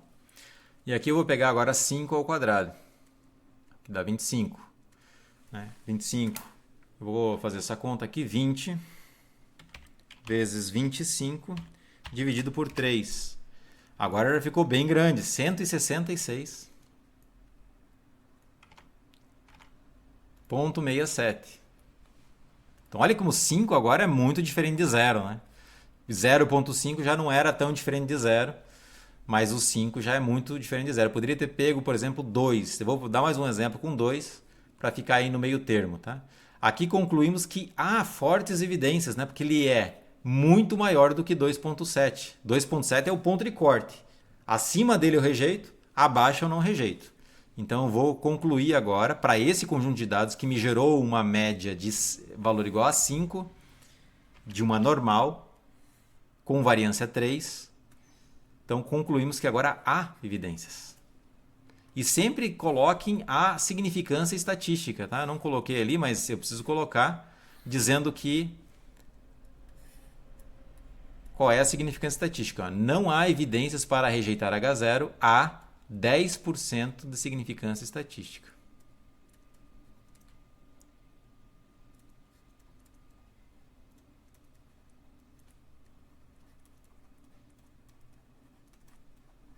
Então a mesma coisa aqui agora, só que agora eu rejeito fortemente, né? Eu não sei exatamente a força aqui, porque eu teria que calcular o valor P. Eu consigo mostrar que o valor P para essa amostra, eu vou fazer exatamente isso, vai ser pequeno, não vai ser tão pequeno, vai ser um valor ali acima de 10%. Vai ser acima de 10%. Enquanto que se eu usar essa amostra que me gera um x barra de 5, o valor P aqui vai ser bem pequenininho. Tá? Então concluímos que há evidência para rejeitar H0 há 10% de significância estatística. Aí a pergunta que você pode fazer é o seguinte: e se eu usasse em vez de 10, e se eu usasse 1% de significância estatística? Ora, se eu usasse 1% de significância estatística, aqui essa área teria que ser 0,01. Portanto, a constante C2 ela ficaria mais ou menos aqui em cima, certo? Ela seria maior a constante. A área aqui de cima seria 0,01. Aí eu teria que calcular no R, ó. No R, vou fazer essa conta para você. Deixa eu mudar. Então, ó, no R, eu faço simplesmente a mesma coisa que está aqui. Só que em vez de 0,9, eu tenho que colocar 0,99, que é 1 menos 0,01. Com 1 grau de liberdade, isso dá 6,63. Então, mesmo a 1% de significância, eu rejeitaria naquele caso lá, no segundo caso. Então vou escrever aqui, ó, um segundo exemplo para n igual a 20. Aqui na verdade o aqui quadrado nem depende do n, né? Aqui quadrado ela só depende do nível de significância nesse caso. O alfa aqui é 1%. O C2 ele seria igual a 6. Não mudei para vocês, né? Deixa eu mudar aqui antes que dê problema. Espera aí. Openboard está aqui. Então estou fazendo essa segunda coluna para vocês verem que a 1% o C2 seria diferente. Então o C2 aqui nesse caso é 6,63. Escrever isso para vocês. O C2 é 6,63. E portanto, eu continuaria rejeitando esse cara aqui. Eu continuo rejeitando a hipótese de que a média é igual a 0, a média da população, a 1% de significância. Eu poderia diminuir mais ainda o nível de significância, porque esse valor 166 é muito grande. Tá legal? Então acho que deu para entender bem. Agora eu vou dar um exemplo usando a Poisson. E a Poisson eu não vou conseguir encontrar a distribuição exata.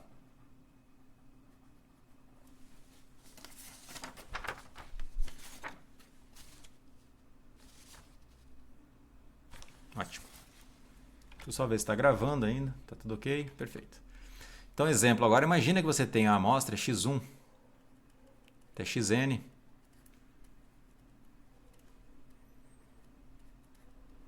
Só que agora é Poisson. Isso aqui vai valer para exponencial, para binomial, para Bernoulli, para geométrica, para todas elas, tá, pessoal? Θ maior do que zero. Eu quero que vocês encontrem o teste da razão de verossimilhanças generalizado de tamanho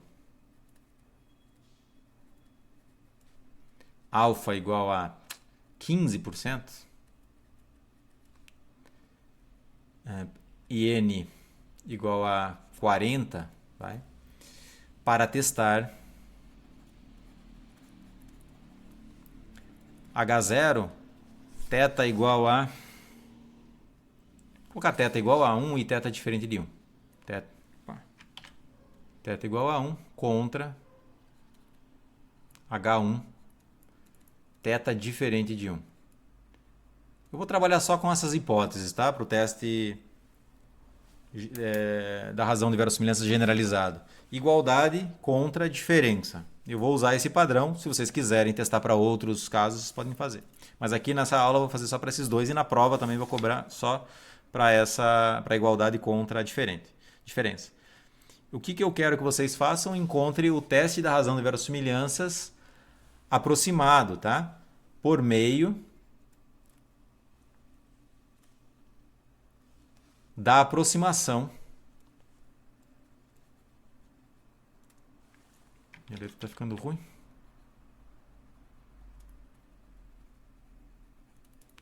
Por meio da aproximação estudada previamente, tá? Ou usando o teorema do limite central. Então vamos ver como que seria a solução. Então a primeira coisa que eu tenho que fazer é encontrar a função de verossimilhança. Teste da razão de verossimilhanças generalizado. Então, como é a função de verossimilhanças no caso da Poisson?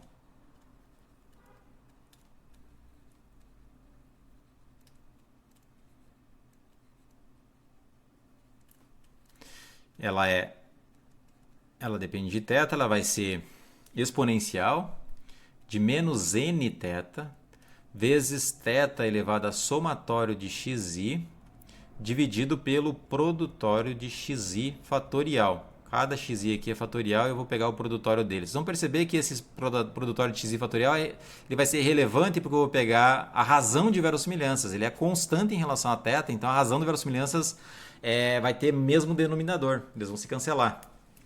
Percebe? Então a razão de verossimilhanças, deixa eu pegar uma nova página.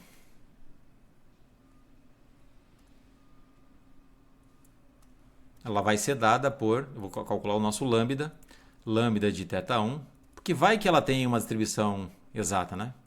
Se tiver uma distribuição exata, não preciso nem calcular a aproximação. Então a razão ela vai ser o sup, vou escrever desse jeito para fazer diferente da última vez, em θ0 da nossa L de θ dividido pelo sup de θ pertencente a θ maiúsculo da nossa L de x. Então a primeira coisa que vocês têm que perceber é que a dimensão do θ0 é menor do que a dimensão do θ, porque a dimensão do θ0 é zero, só tem um ponto lá. E a dimensão do θ é 1, porque a dimensão do θ ela é a semirreta de zero a mais infinito. Portanto, cabe um intervalo lá. Se cabe um intervalo, então ela tem dimensão 1. O θ0 tem dimensão 0. A dimensão do θ0 é 0. E a dimensão do θ é 1. Primeira coisa que vocês constatam aqui. Quem que é o θ0? Ele é o conjunto que tem apenas um ponto, ele só tem o 1 lá. Quem que é o θ? É a semirreta aberta no zero, de zero a infinito. Tá? Então, quando eu pego o sup em L, é a estimativa de máxima verossimilhança que eu vou colocar lá. Eu já sei que a estimativa de máxima verossimilhança é dada por x barra. Tá? A estimativa de máxima verossimilhança para θ é θ chapéu MV vai ser igual a x barra. Tá? Quem que é o sup em θ0? Ora, θ0 só tem um elemento, então o sup é igual, exatamente igual ao L de x no θ0, que é igual a 1. Portanto, a nossa razão de verossimilhança, desculpa, ela pode ser escrita simplesmente dessa forma aqui. Ó. É o L de x no ponto 1, dividido pelo L de x, xn que eu coloquei ali, vou colocar xn também, no x barra.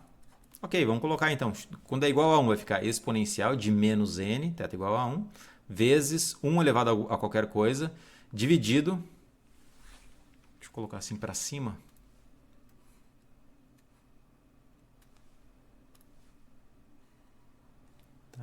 vezes 1 elevado a qualquer coisa é 1, dividido pelo produtório do xi fatorial. Tá? Tem parênteses aqui, eu vou evitar, tá? Produtório para i variando de 1 a n.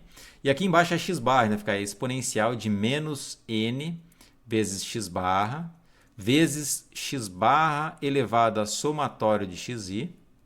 Olha a complicação. Tudo isso dividido por produtório de xi fatorial. Vocês têm que fazer isso aqui para cada modelo. Se for exponencial, fica mais fácil aqui, né? Θ elevado a n exponencial de menos θ somatório de xi em cima. Tá? E aí você precisa fazer essa razão e calcular a quantidade que interessa resultante. Então, a esse cara eu vou passar lá para cima só para facilitar nossas contas. Ó. Esse vai ficar assim, então. Exponencial de menos n. Isso aqui vai lá para cima e fica mais nx barra. Esse aqui está embaixo, eu posso multiplicar por n aqui em cima e dividir por n, então vai ficar nx barra, né? Lá em cima. Então vai ficar vezes 1 sobre x barra elevado a n vezes x barra. Olha que interessante. Tá? Eu sei calcular a distribuição disso se eu quiser, mas talvez fique muito complicado, né, pessoal? Eu vou calcular a distribuição assintótica, porque a distribuição assintótica eu já sei qual é a forma dela quando o n cresce, e a distribuição exata aqui ela me parece ser muito complexa. Eu não quero nem ter o trabalho de fazer isso. Tá? Então, eu vou calcular o t, que é menos 2 log daquilo. E aí eu sei que a distribuição assintótica do t é uma aqui quadrado. E é isso que eu quero mostrar para vocês. Então, esse é menos 2 log de lambda. Deixa eu só ver se está tudo gravando ainda. Ok. E isso vai dar, vou aplicar log aqui. Ó. Deixa eu colocar aqui embaixo, talvez fique melhor. Menos 2. O log do primeiro vai ficar menos n mais n vezes x barra. Ok. Menos 2 log de 1 sobre... Então, vou escrever assim, ó, x barra menos nx barra. Já já eu aplico a operação log aí. Então, aqui vai ficar... Esse menos com menos vai ficar 2n menos 2nx barra. Esse menos aqui, quando eu aplico o log, ele desce, né? Então, vai ficar mais 2nx barra log de x barra. Então, essa é a nossa estatística t, que é menos 2 log. É difícil? É difícil. Mas eu sei qual é a distribuição assintótica. Quando o n cresce, isso aqui, quando eu substituo o x minúsculo pelo x maiúsculo, vai convergindo para uma qi quadrado com quantos graus de liberdade? K graus de liberdade, que é a dimensão do θ menos a dimensão do θ0. Então percebam a estratégia, pessoal. A primeira coisa que você faz é constatar qual é a dimensão do θ0 e a dimensão do θ. Se for menor, então você pode usar essa estatística aqui. Tá? A dimensão do θ0 vai servir para você encontrar a distribuição assintótica. Tá? Ela vai ter influência nos graus de liberdade. Pelo teorema, ou melhor, pela propriedade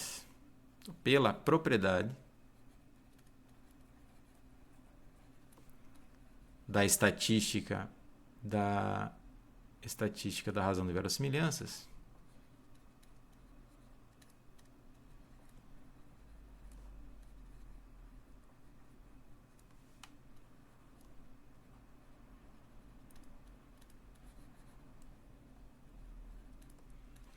Eu sei o seguinte, pessoal, que o t de xn, que é igual a 2n menos 2n x barra maiúsculo, mais 2n x barra maiúsculo vezes log de x barra, isso aqui converge. Note que para alguns valores da sua amostra isso aqui não vai estar bem definido, mas quando o n cresce, qual é a probabilidade disso estar sempre bem definido? É 1. Tá? Porque a probabilidade de todos os valores da amostra ser igual a zero é zero. Quando o n cresce, vai ficando cada vez menor.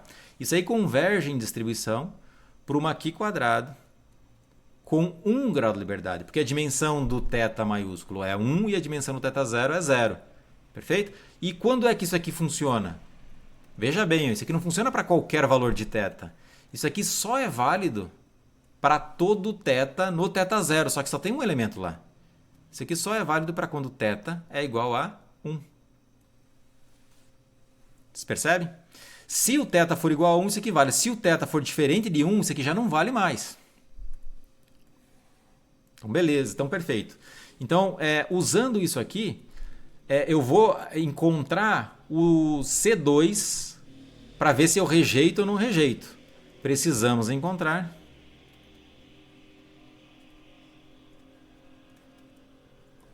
C2 tal que a probabilidade de uma aqui quadrado com 1 grau de liberdade, vou escrever aqui assim desse jeito, ser maior ou igual a C2, isso tem que ser igual a 15%, ou seja, 0,15. Então eu vou lá no R agora, com 1 grau de liberdade, de novo, vou fazer aqui o gráfico para ficar bem evidente o que eu vou fazer. De novo, uma aqui quadrado com 1 grau de liberdade, ela decresce assim, desse jeito, com uma exponencial. Eu quero esse valor de C2, de tal forma que a área acima seja 0,15. Portanto, a área abaixo é 0,85. Então, eu vou lá no R. O valor de N aqui é irrelevante para esse caso. Mas mesmo assim, eu vou escrever aqui em cima. Para N igual a... Deixa eu ver quanto que eu tinha colocado lá. Se eu não me engano, N igual a 40, alfa igual a 15. Tá? O N aqui é irrelevante para calcular a constante C, mas ela vai ser relevante para fazer as contas com valores específicos do x barra. Tá? Para alfa igual a 15%, a constante C2, vou calcular no R de novo para vocês, deixa eu voltar aqui para o R. Então vocês vão lá no R, e agora é 0,85 que vocês vão colocar. Com 1 grau de liberdade, agora o valor é 2,07. Então 2,07 é a nossa constante C2, que vai ser utilizada para comparar. Então, para verificar se nós vamos rejeitar a hipótese ou não rejeitar a hipótese. Perfeito? Então, exemplo numérico agora.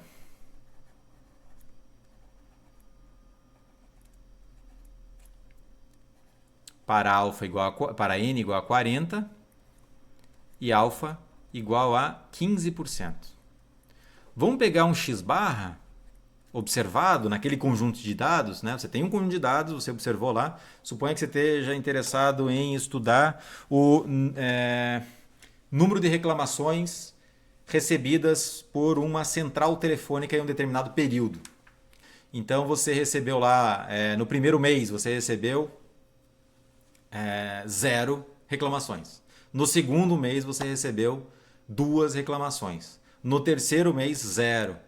No quarto mês, 1 reclamação. E assim por diante. Tá? E aí você tem esse conjunto de dados observado. Você vai lá e vai calcular o x barra desse período. O x barra ele vai ser a média de reclamações recebidas naquele período de estudo. Então suponha que o seu x barra aqui seja igual a 2. Então você calculou a média e deu 2 reclamações em média por mês. Então, como que fica a sua estatística? A sua estatística observada. Você vai ter que calcular o t de xn Como é a fórmula do t de xn? Eu venho aqui, ó, o n igual a 2, o n igual a 40, então vou ter que colocar 2 vezes 40 menos 2 vezes 40. Aqui no x barra vou colocar o valor 2. Então vou copiar isso aqui lá para baixo, para não ter que ficar subindo e descendo. Na verdade, eu vou copiar o de cima, porque o de cima ele já é esse aqui, né? Vou copiar esse cara aqui.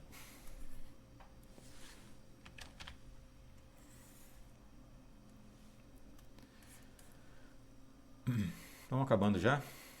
Então, perfeito. Ó, eu vou substituir o n por 40.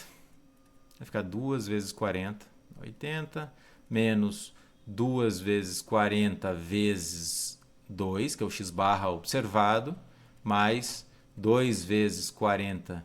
Aqui tá certo. 2 vezes 40 vezes 2 vezes log de 2.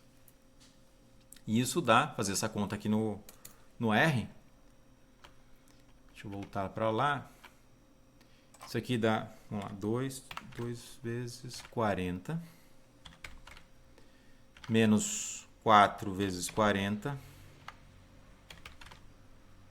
mais 4 vezes 40 vezes log de 2.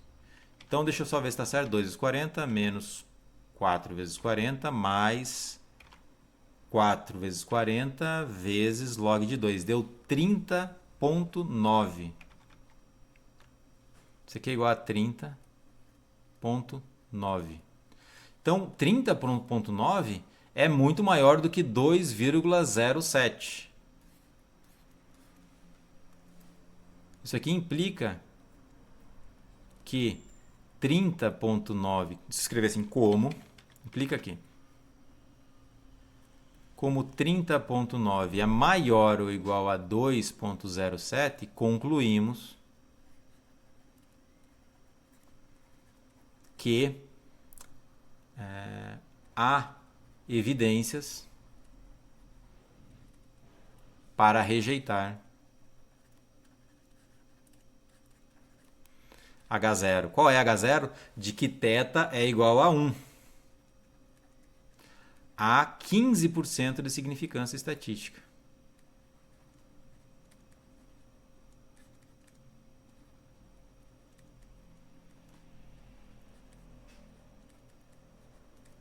Então, em uma amostra de tamanho 40, isso aqui é aproximadamente, tá? Porque a gente está usando uma distribuição aproximada.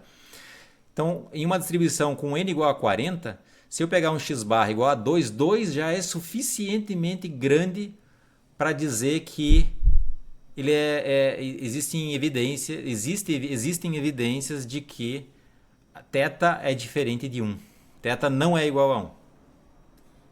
Vamos pegar um segundo exemplo aqui. Vou pegar um x barra igual a 1. O que acontece se o x barra for igual a 1?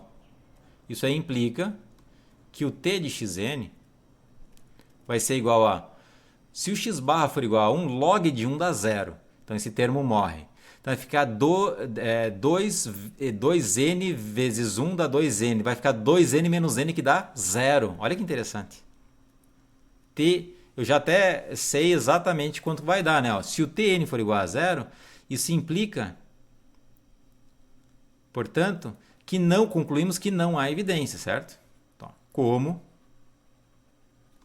0 é menor do que 2,07, que é o valor de corte, né? 2,07 foi o C2 de corte que eu encontrei. Concluímos que não há evidências.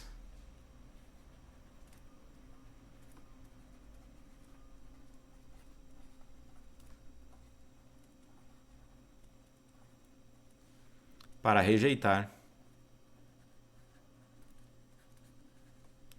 H0, θ igual a 1, porque faz sentido, pensa bem, você observou a amostra, o x barra observado é igual a 1, então como que você vai encontrar evidências para rejeitar que a média populacional é diferente de 1? Para rejeitar que a média seja igual a 1, se você observou exatamente igual a 1, não há evidências para você rejeitar, perfeito? Porque você está observando exatamente o que você quer testar na população. Então, não há evidências para rejeitar que H0, θ igual a 1, há 15% de significância. Vamos fazer só mais um.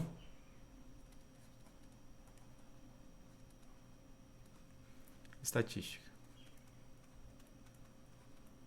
Mais um exemplo numérico só. Terceiro, x barra é igual a 1,5. Quando eu substituo lá na fórmula que eu já escrevi no R,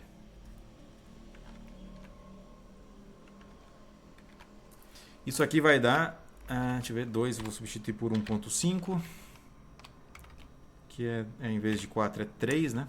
2 vezes 1,5 aqui também. Acho que é só, né? Isso dá 8,65, se eu fiz todas as contas corretas aqui. Depois vocês verifiquem. 8,65. Portanto, eu vou concluir, vou concluir essa parte aqui, só que agora com menos força, né? Porque o de cima lá deu 30,9 a estatística. Deu uma estatística muito alta. Essa outra deu 8,65, não é tão alta quanto a de cima. Portanto, eu vou rejeitar com menos força. Mas só notem que isso não fica refletido na conclusão, vocês concordam? Porque concluímos que há evidências para rejeitar a hipótese. No valor P, vocês vão perceber que o valor P ele vai dar uma força de verdade. Quanto menor for o valor P, mais evidências contrárias à hipótese nula. Então, como 8,65 nesse caso é maior ou igual a 2,07, concluímos que há evidências, tem um acento aqui, para rejeitar que a sua média populacional é igual a 1 a 15% de significância estatística. Bom, espero que tenha ficado claro a aplicação disso. Vocês podem agora aplicar isso para o modelo exponencial, para o modelo gama, para o modelo normal, testando tanto a média como a variância. Enfim, a ideia é sempre a mesma aqui, tá, pessoal? Você precisa encontrar a estatística do teste, vai dar um valor numérico quando você coloca a amostra observada. E aí você pode usar tanto a distribuição exata, se você souber a distribuição exata, como a distribuição assintótica, que vai ser uma aqui quadrado com k graus de liberdade. K igual a dimensão de θ menos a dimensão de θ0. Bom, pessoal, antes de terminar a aula, eu vou fazer uma simulação de Monte Carlo para a gente ver se essa distribuição assintótica ela se aproxima de verdade da distribuição verdadeira de t. Então eu vou passar aqui para o R. Eu vou fazer a simulação de Monte Carlo específica para esse teste de hipótese quando eu quero testar θ igual a 1 contra θ diferente de 1. Se você quiser testar para um θ diferente de 1, um θ que no H0 que não seja 1, seja 2, por exemplo, você tem que reescrever a sua estatística do teste. Então aqui nesse caso eu vou fazer para n igual a 40. O θ verdadeiro vai ser igual a 1.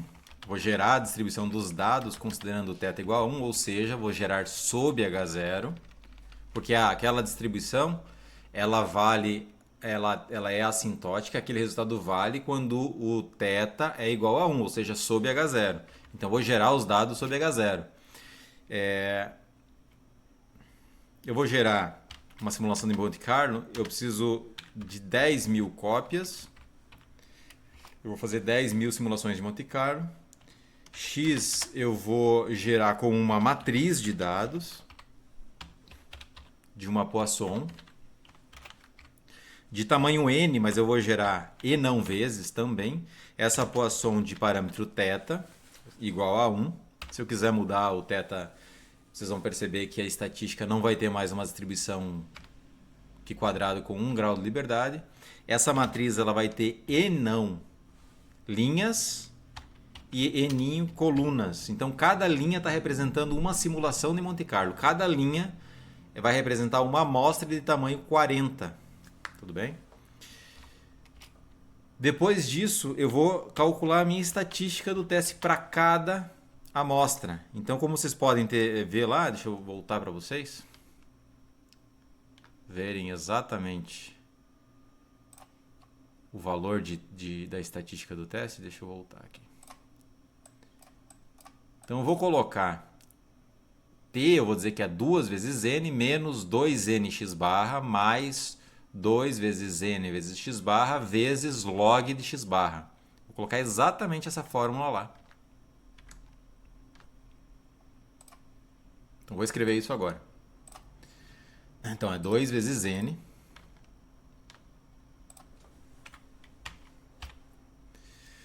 menos 2 vezes n vezes x barra, mas agora x é uma matriz, então eu tenho que calcular as médias para cada linha.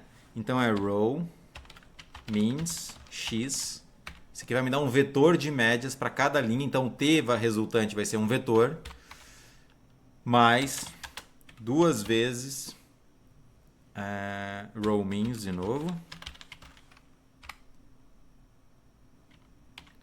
vezes n, vezes log. Esse row means está errado, né? Assim tá certo. Vezes log de row means de x. Deixa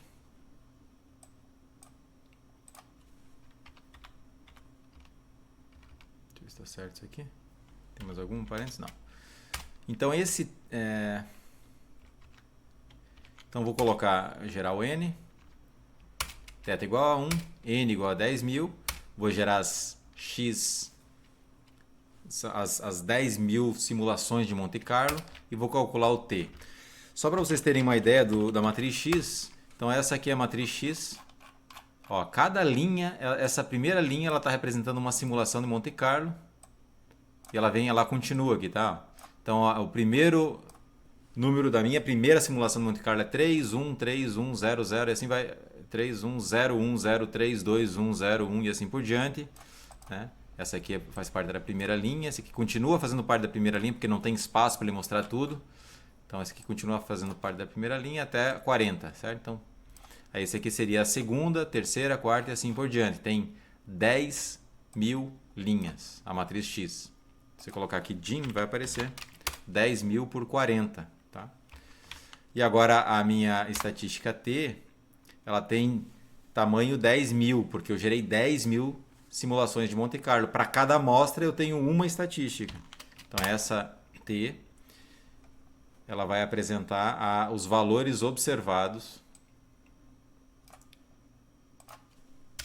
das estatísticas para cada amostra de Monte Carlo. Então o certo agora, o que eu quero fazer? Eu quero ver a distribuição de T. Eu faço um histograma. Um histograma com probabilidade igual a true, que eu quero a densidade de frequência. Na verdade, se você colocar T, tem que colocar true aqui de verdade, escrever, senão vai dar erro. Então essa aí é o nosso histograma, que seria a distribuição gerada via simulação de Monte Carlo. Eu vou criar a função densidade de uma aqui quadrado. Uma forma de fazer isso é assim, você cria uma função x dx, que já está implementada isso, função de x com 1 grau de liberdade.